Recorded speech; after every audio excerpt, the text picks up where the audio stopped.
ZEE5 ಇರುವಾಗ ನೀವು ನಿಮ್ಮ ನೆಚ್ಚಿನ ಶೋಗಳನ್ನ ಎಂದಿಗೂ ಮಿಸ್ ಮಾಡಿಕೊಳ್ಳುವುದಿಲ್ಲ. ಅದು ಸಂಪೂರ್ಣ ಉಚಿತವಾಗಿ. ಈಗ ನಮ್ಮೆಲ್ಲರ ಮೆಚ್ಚಿನ ನಾಯಕರಾದ ಜವರೇಗೌಡರು ಸಭೆಯನ್ನು ಉದ್ದೇಶಿಸಿ ಮಾತಾಡ್ಬೇಕು ಅಂತ ಕೇಳ್ಕೊತಾ ಇದ್ದೀನಿ.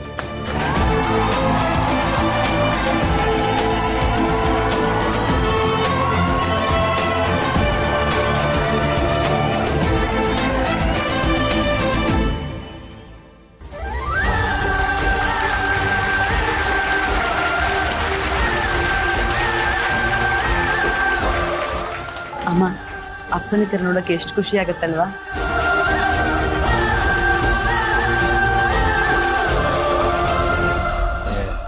ಏನ್ ಖುಷಿನ ಸಂಭ್ರಮನ. ನನಗಂತೂ ರಾಜಕೀಯದ ಫಂಕ್ಷನ್ ಇಷ್ಟ ಆಗಲ್ಲ ಕಣೆ. ಒಂದು ಸ್ವಲ್ಪ ಎಂಟರ್ಟೈನ್ಮೆಂಟ್ ಏನು. ನೀವಿದ್ದೀರಲ್ಲ, ಹೋಗಿ ಎಂಟರ್ಟೈನ್ ಮಾಡಿ. ಚೆನ್ನಾಗಿದೆ ಕಣ. ನಾನೇನು ಎಂಟರ್ಟೈನ್ ಮಾಡಲಿ? ಮತ್ತೆ ನಾವೇನು ಎಂಟರ್ಟೈನ್ಮೆಂಟ್ ಶೋಗ ಬಂದಿದ್ದೀವಿ. ಒಂದು ಅವ್ರು ಹೇಳೋದನ್ನ ತೆಪ್ಪಗೆ ಕೇಳಿಸ್ಕೊಂಡು ಕೂತ್ಕೊಳ್ಳಿ, ಇಲ್ಲ ಸುಮ್ಮನೆ ಕಣ್ಣು ಮುಚ್ಕೊಂಡು ಕೂತ್ಕೊಳ್ಳಿ. ಮೊದಲಿಗೆ ನಮ್ಮೂರಿನ ಮತ ಬಾಂಧವರೇ ಹಾಗೂ ವೇದಿಕೆ ಮೇಲಿರುವ ಗಣ್ಯರೇ, ವಿಶೇಷವಾಗಿ ಮಾನ್ಯ ಮುನ್ಸ್ವಾಮಿಯವರೇ, ತಾವೆಲ್ಲ ತಮ್ಮ ವೈಯಕ್ತಿಕ ಕೆಲಸಗಳನ್ನೆಲ್ಲ ಬದಿಗಿಟ್ಟು ತಮ್ಮ ಈ ಸಮಾವೇಶಕ್ಕೆ ಬಂದಿದ್ದೀರಾ. ಮೊದಲು ನಿಮ್ಗೆಲ್ರಿಗೂ ಧನ್ಯವಾದ.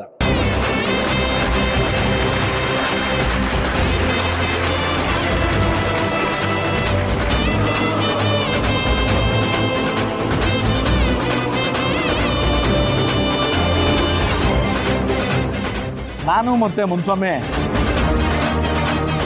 ಈ ಸಮಾರಂಭ ಏರ್ಪಾಡು ಮಾಡಿ ಅದ್ರ ಮುಖಾಂತರ ನಿಮಗೆಲ್ಲ ಒಂದು ವಿಷಯ ತಿಳಿಸ್ಬೇಕು ಅಂತಾನೆ ಈ ಸಮಾರಂಭನ ಏರ್ಪಾಡು ಮಾಡಿರೋದು.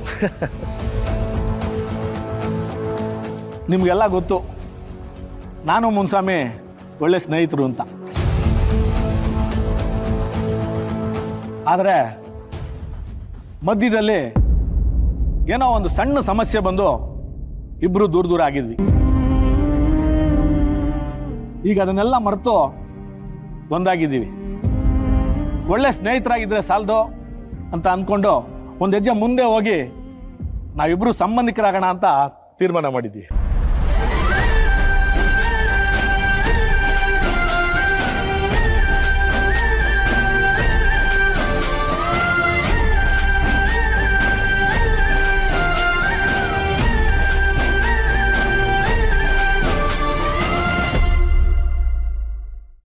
ನನ್ನ ಮಗ ಸಿದ್ದೇಗೌಡಂಗೂ ಮುನ್ಸ್ವಾಮಿ ಮಗಳು ಪೂರ್ವಿಗೂ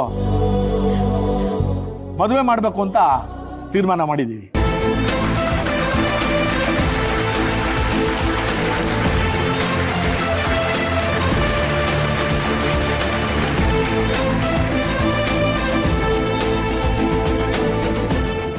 ZEE5 ಆಪ್ ಡೌನ್ಲೋಡ್ ಮಾಡಿ ಎಲ್ಲಾ ಸಂಚಿಕೆಗಳನ್ನು ಸಂಪೂರ್ಣ ಉಚಿತವಾಗಿ ನೋಡಿ.